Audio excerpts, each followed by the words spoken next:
Hello, and welcome to this episode of the Maryland Risk Management Education Podcast. My name is Paul Geringer, and I'm the Extension Legal Specialist here in the Department of Ag and Resource Economics. And thank you for tuning in for today's episode. We're going to do something that I've done in the past as I've done these. I had recently put together a webinar on hiring practices, and I'm going to put the audio out as a podcast episode that you'll hear right after this. And the video, if you want to listen and see the slideshow all at the same time, I'll put a link in the show notes and you can just go to that. And at the same time, I will get the PowerPoint posted in the show notes as well to where you can look at that too if you want to. So thank you again for listening and enjoy the podcast as I turn it over to myself. My name is Paul Geringer. I'm an Extension Legal Specialist here with University of Maryland College Park in the Department of Ag and Resource Economics. And the goal today is to kind of talk a little bit about what hiring practices and mainly onboarding and other issues that can sometimes cause problems with farm employees down the road, how to make sure we hire good people, then how to make sure we're actually providing them with the training that's necessary to keep the good people going. I'm going to try and keep the chat box open, so if there are any problems, you guys can hear me. So I'm also part of the Ag Law Education Initiative, which is here at the University of Maryland. And this will all be available at the end of the slideshow, so you'll get the links and everything. But we're at umaglaw.org. It's a collaboration between the Carey School of Law, University of Maryland College Park, where I'm located in the College of Ag and Natural Resources, and then the School of Agriculture and Natural Sciences at the University of Maryland Eastern Shore, funded through the University of Maryland Empowering the State, and you will have this slide, so I'll let you check it out at the end. Just a general disclaimer, none of this is legal advice. I'm glad we're all good with that. It's all on tape. But this is another thing we do through my department is this blog where we have legal information, farm policy, other types of sort of risk management information you might want to participate in. It's at agrisk.umd.edu. And if you like the sound of my voice, I read my blog posts to you at marylandagpodcast.org. Now I'm done with the shameless self-promotion, and we can talk a little bit about the subject. So how many of you currently have a system in place to handle human resources on your farm?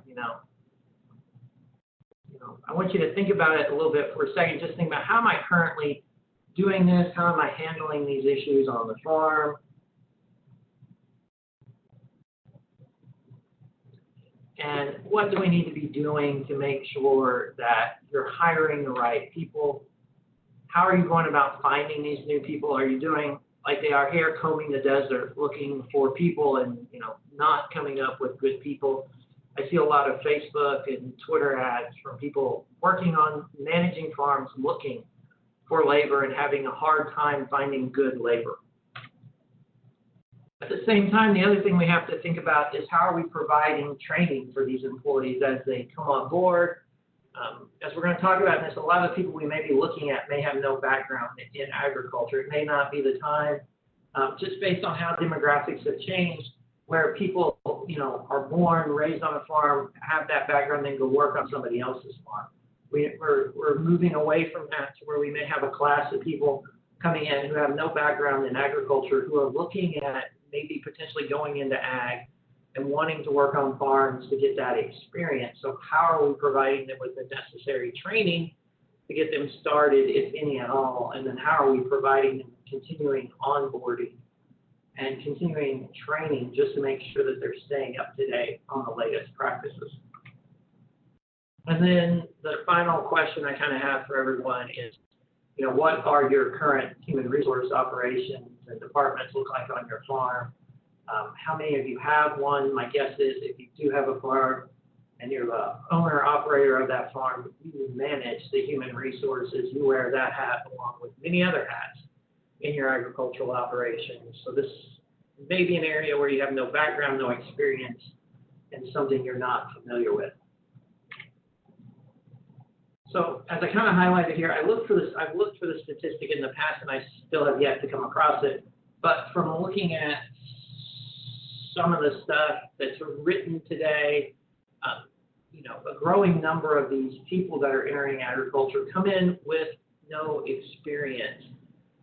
This lack of experience is probably not a bad thing. It may be a good thing. They may come in with no bad habits that allow you to head too far. That may allow you the ability to sort of get them off the board. But how do we think about how do we train these people and how do we make sure they're the people we want working on the farm as this goes along? So the goal today is just to kind of give you an overview of sort of where the human resource process is, what you should be considering as you're doing this to sort of prevent some of the problems down the road. If you hire qualified and effective employees that potentially have the capability to do the jobs that you're hiring to do, you may have less screw-ups down the road. The other thing is if you do a lot of this and have this in place, and you hire somebody that screws up, there's the ability to get rid of them and then show, what the process was and look back to figure out where things screwed up and how we can fix it to make sure the hiring process works in the future. But at the same time, if there does rise the ability to where we have the media on the farm and other things, we can point back to what we did and what our training was for these employees and what the other things were to make sure that they're actually doing what they're supposed to be doing. I am trying to look up and check the chat box every now and again to see if there are questions. So if you have questions, please type them in the chat box as we go along. So the first thing you need to think about in this is what are your employee needs? What do you need? What type of work do you need? What type of quantity of work do you need? Who do you need to do this? What type of person do you want to do this? I use the example, are you a mixed livestock and grain operation? You need an employee who can work both handling poultry and understand grain farming. What exactly do you need? We're going through a search process right here, right now, with my program, looking at a coordinator. So, we have to think about what do we want out of a coordinator? What type of jobs do we want this person to be able to do? And what type of skill set do we want them to have? What are we willing to accept and what are we not willing to accept? Sort of the same thing everybody has to do when they go through hiring people. Then at the same time, we kind of look at who's the current labor force we have, and that includes family labor that may be unpaid. So who, is currently doing work on the farm? What skill set do they bring? Do they have the skill set necessary to where we could potentially move them over to another job where we need something, and then we're looking at a totally different type of employee? What else do we need to kind of match what we already have and complement what we already have on the farm? Based on all this, then sort of come up with a job description to figure out, okay, now I know what I need. Now I can kind of go out and look for that person. And I have something that I can either share with, neighbors, friends, in help wanted ads, wherever it may be. This would include, just a general description of the job. And I should point out in the resources that you may have not seen with this, but I can send out ideas. I pulled together some fact sheets from other universities kind of walking through this process. And I think there's some sample job descriptions in there as well, if I remember correctly, from when I pulled it together. But I'll send it out at the end of this webinar with this PowerPoint so folks have it as well. But, what are the duties, the tasks, the working conditions, the evaluation, the compensation for these employees going to be? An evaluation is going to be key as we're going to talk about it. We're dealing with probably a group of people coming in now that like to be evaluated more than probably in the past. And it's a different way of evaluating than you may have done it in the past or you may have been exposed to in the past. And we'll talk about that here in a minute. And at the same time, what's the compensation level going to be? How much are you going to pay these people? What should they be aware of when they start the farm or to start the job?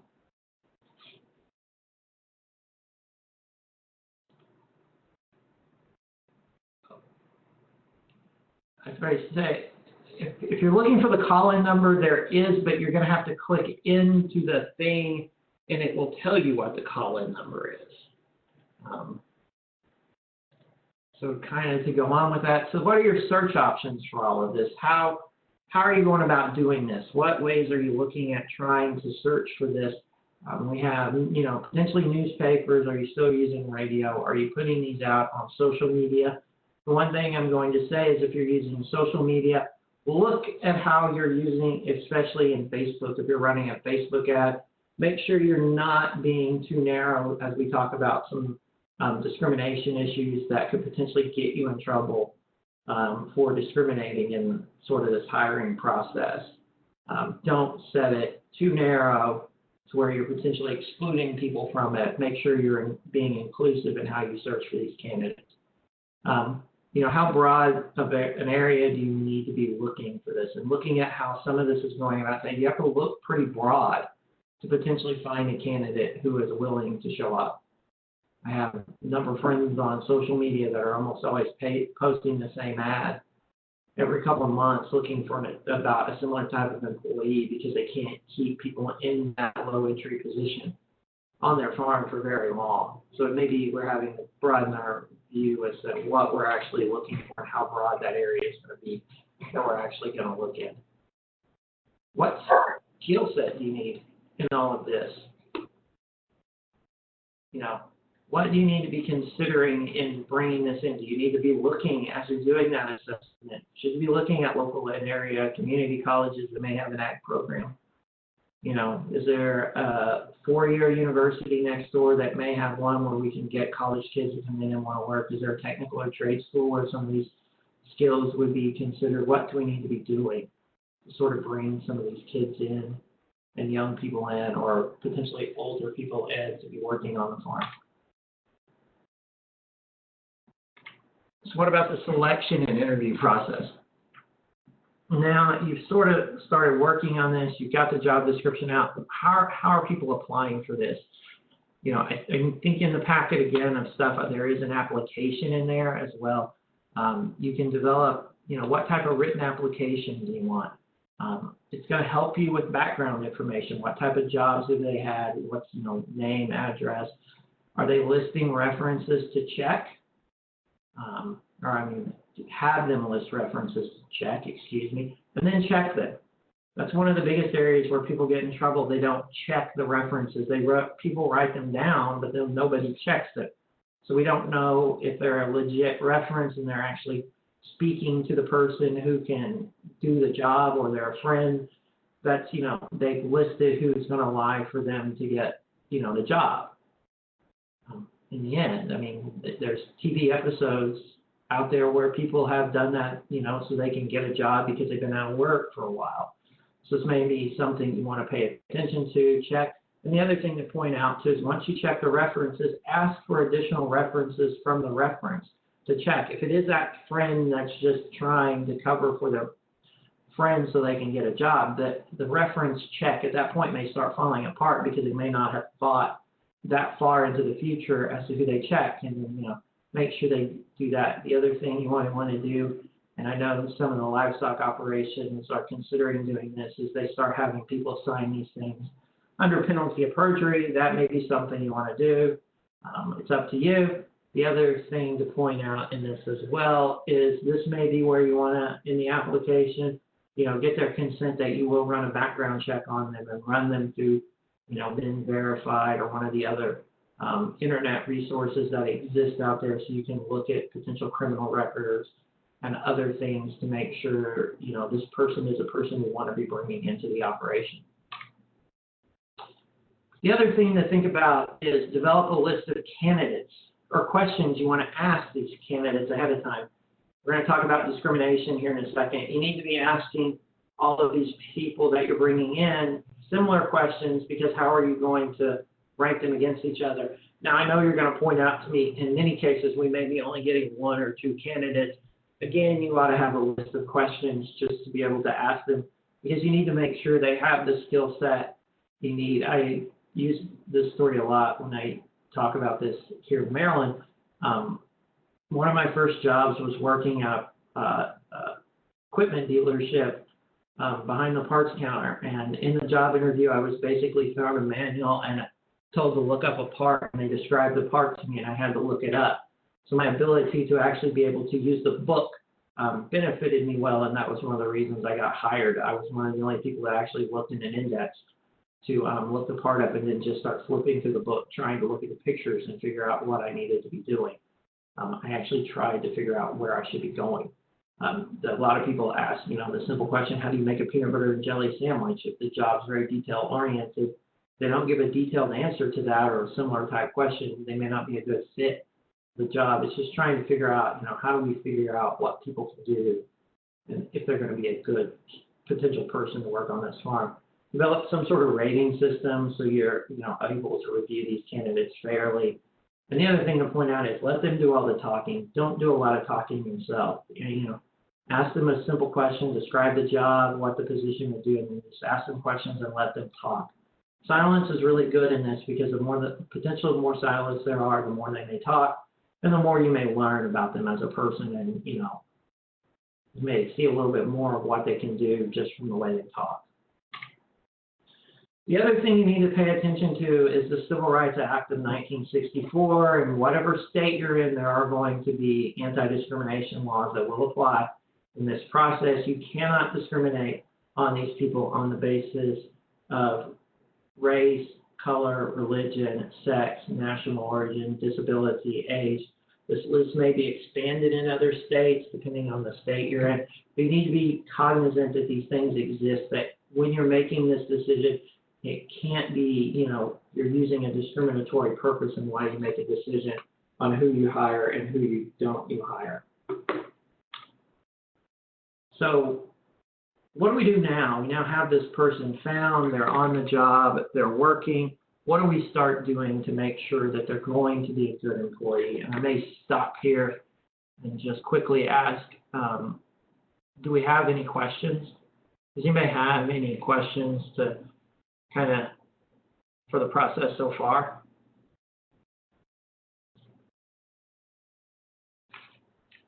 And I'll check the question and answer box, and I see no questions in the question and answer box, so we'll keep going along here.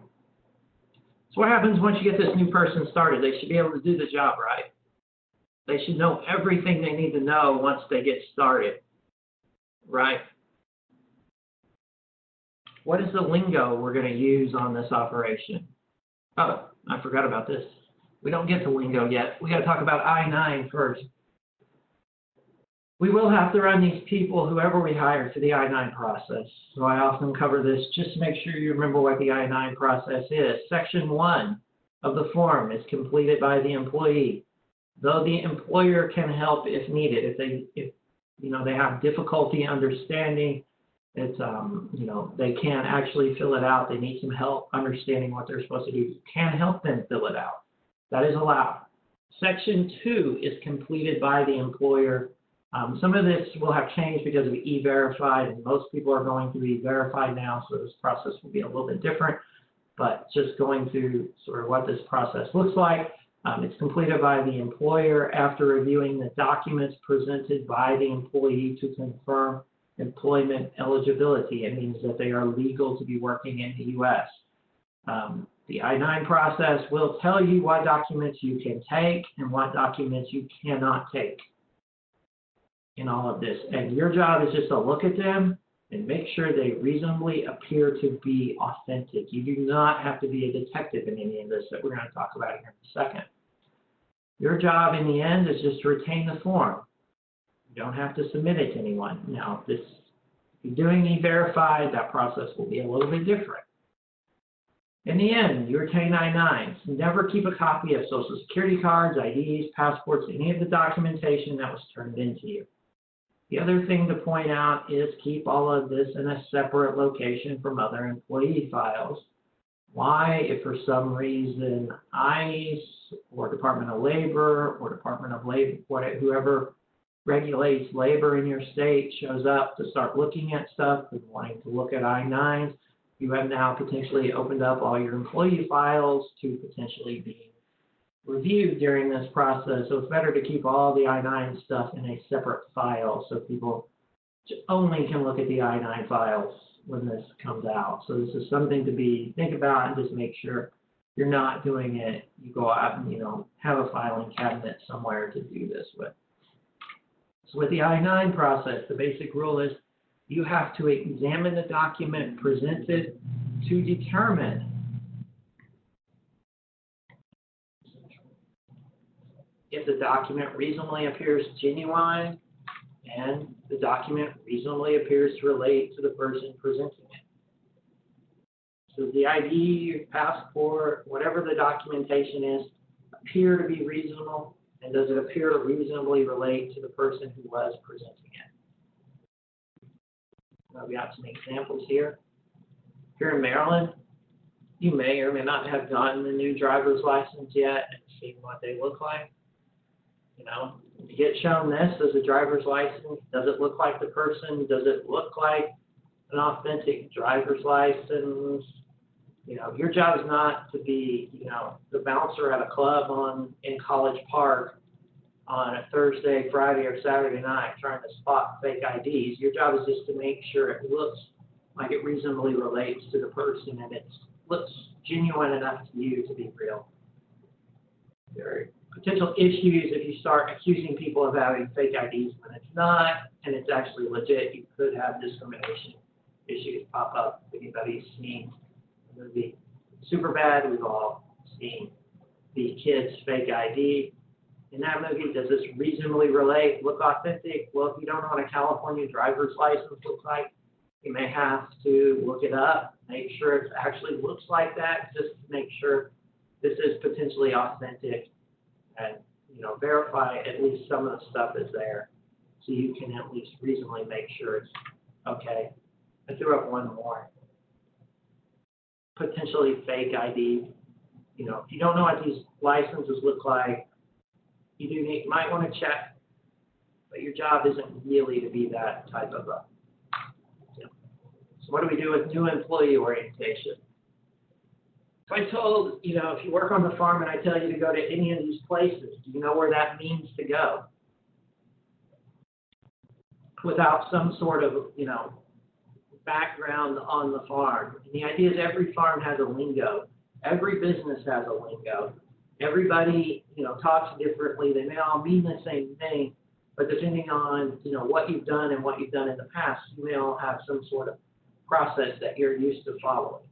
So the idea is, how do we get these people aware of what our lingo is and where they need to go? Because we may not have all that time to get them oriented quickly, especially if it's in the middle of a growing season when we need people working and not sitting around trying to learn.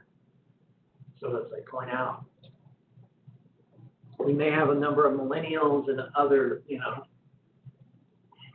Generation X and some other generations looking at, I've tried this job for a while, I don't like it, I want to try agriculture. You know, it's like Green Acres, the TV show, come to life in some cases, but not always that way. If we look at it, you know, what do we need to do and what's the basic handling techniques they need to know? Do they need to go through a tractor drive class before they even can? Should they have done that before they even come to apply on your farm? These are kind of things we need to think about in kind of onboarding and what we would expect of these new people as they come on board. But at the same time, what type of basic training, such as, you know, what are the animal welfare practices we use if it's a livestock operation? You know, what do we expect people to do on the farm with animals? You know, they may have learned it one way here, but what do we actually do on this farm? What are the practices we use? What are the practices we use if we're out, you know, spraying, doing something out in the field? What are the practices we use? What are the techniques we use? What best management practices do we use? What do we need to be aware of if we're working on the farm? What are the, you know, at the same time, do we have an employee handbook on the farm? Should we think about an employee handbook?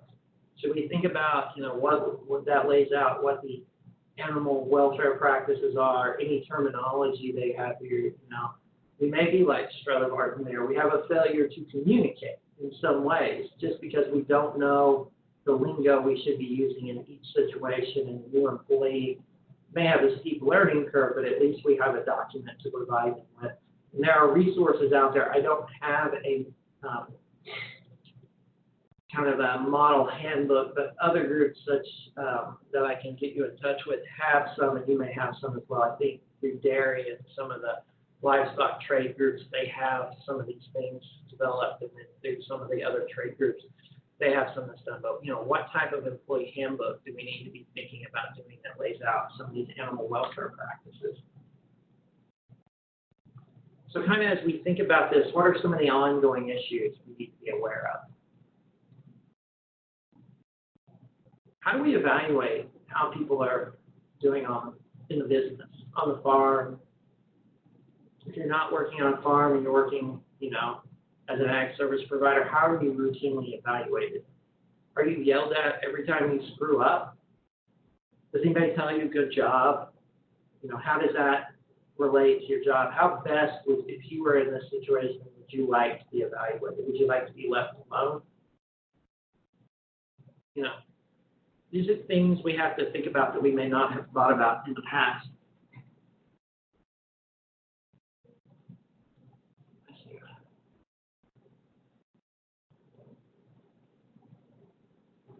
I'm stopping just for a second. Oh, I saw a question, but I will answer that at the end. So, when do we typically evaluate these people? This is something we do have to think about, because everybody's going to do this differently, and if we're attracting a different group of people in that may have not come up through agriculture, they may not be used to being yelled at every time they screw up. That may not be the most effective way to get them to start working. They may not prefer that method. Everybody prefers something differently. So we have to start thinking about how do we work with the employees we're bringing on to make sure that something goes right, we do it in a way and, make sure they're aware they did it right in a way that helps them on the job. But at the same time, if something goes wrong, we're doing it in a way that we don't, make it to where they want to leave. If the goal is to not lose employees because we don't like going through the search process, making sure we kind of do an evaluation in some way that's at least constructive to that individual is potentially positive. So the thing to point out here is, we almost always want to do these, and if you haven't had to go through training on how to be a supervisor, in different jobs, I've had to go through it a couple of times, depending on what the skill set is that they want me to go through. So others that are ag service providers may have had to go through this as well. One of the things you're always taught is you always do this in a positive way. You never try to be, negative about this process at any point. You're always trying to be positive and trying to build that person's confidence up. You want to make sure that they understand what those expectations are that you expect out of them. It may be very simple expectations like, don't screw up. But at the same time, we kind of need to make sure they understand, what expectations are, whether it's using the right techniques on the farm, whatever those expectations may be. Make sure they're given to them, and this may be an area where it is put out in your employee handbook for that employee, what they should be aware of and what the expectation is going on each year. When misconduct happens, so if they screw up, they use the wrong animal handling technique, they use, improper best management practices, when working with crops, they do something wrong. Stop. Take the time to verbally explain to them. Don't yell at them. And then put it in writing how they messed up. Always put it in writing how they messed up and give a copy to the employee and put a copy in their employee file. This will make consistent screw-ups much easier to deal with down the road. If the employee consistently screws up, we now have a written record as what has happened and why we're getting rid of the employee. And it's not just you getting mad one day and firing the employee. This could go back to potential other issues down the road. The reason we want to do this verbally and we kind of want to explain to them, not yell at them why they did this wrong, is we want to give them the opportunity to correct the mistake and not do it in the future. Make sure you're disciplining them for actual violations or either terms of their employment. My guess is most of these employees are at will, So there are not that many terms of employment, but if you have some sort of document that tells them what they should be doing, it's an actual violation of that. And it's not just you getting mad one day. You're doing it fairly. You're not doing it because they annoy you just one day. You're doing it because it's something you're doing consistently. And the other thing to point out too here is, if it's family labor, you have to do the same thing. If they're the consistent screw up causing the problems, you may end up needing to make sure that you're actually disciplining them properly. The disciplining for them may be slightly different. You may be more willing to yell at your own children or your own spouse or whoever, or your brother, your nieces, your nephews, than you may be the person you're paying to work there. But in the same way, if they're screwing up, make sure you take the time to explain to them, do it slightly more constructive than you might have in the past. And at the same time, if they consistently do it over and over again, you might not want them to be a part of the farm anymore. It might hurt family relations, but there has to be a way to slowly get them out or move them into a different position that sort of fits their skill set better. Are there any questions so far?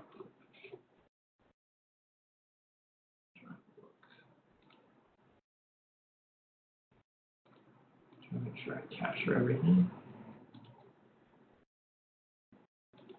Cool.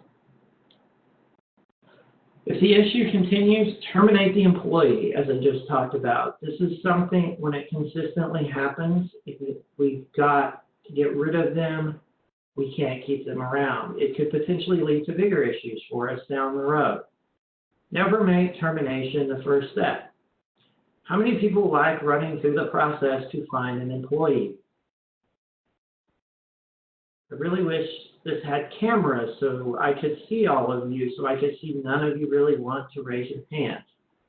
I don't have the latest figures, but if we think about it from a cost standpoint, running a search, having to hire a new person, bring them on, and consistently having to do that over and over and over again, if we're not retaining employees, costs the business money. Costs money from the fact that we don't have a person on the job. Doing the job at that point, we're having to move people around to do jobs. We may be doing twice as much work as we were before, depending on how big the operation is. Then, once they're on board, do they start off knowing what they're supposed to do all the way? No, we have to, get them familiar with the culture of the business, where they're supposed to go on certain days, the stuff we know ingrainedly. They have to be brought up to speed on. And at the same time, this consistently moves to where if we're having to do this over and over again, and our first step is always to fire somebody or to make their life hard so they quit, we don't want to pay unemployment, that's not going to be, a constructive way to keep people on the job and save us money. So never make firing the first step. So we're going to wrap up. So this is not an easy process. Many of you are going through this. Many of you are aware of this. You've seen the issues. It's not easy to find farm labor. But the idea is, if we go through all this, and this is part of a much bigger, 3-hour program that we sometimes do, where we walk people through sort of this process, then have somebody talk about sort of what the proper procedures are for either animal welfare, best management practices when it comes to crop production and other stuff. And then we kind of talk about, okay, now we potentially have an issue on the farm. Now we have, other stuff happening. What do we do in those cases? How do we maintain and make sure that we don't lose the farm in these cases? So, the idea is, if we think about it, the idea is to provide positive feedback, discipline when necessary, and provide training to ensure that at the same time we're having these appropriate processes used on the farm, and we're limiting some of the problems down the road where we may have employees screw up. Employees and anyone's always potentially going to screw up. But the idea is so they know how to do it right. And then there's a process in place to make sure that if they don't know how to do it right, we show them how to do it right. And if it consistently is a problem, we may have to get rid of them. before it becomes a bigger issue. They wreck a tractor, they accidentally injure a lot of livestock, other things like that. We're making sure that these things are being dealt with early on. Well, thank you for listening to today's episode of the Maryland Risk Management Education Podcast. If you have any questions, please email me at lgoering@umd.edu, or you can tweet me or find me on Instagram at aglawpaul. Thank you again for listening and enjoy the rest of your day.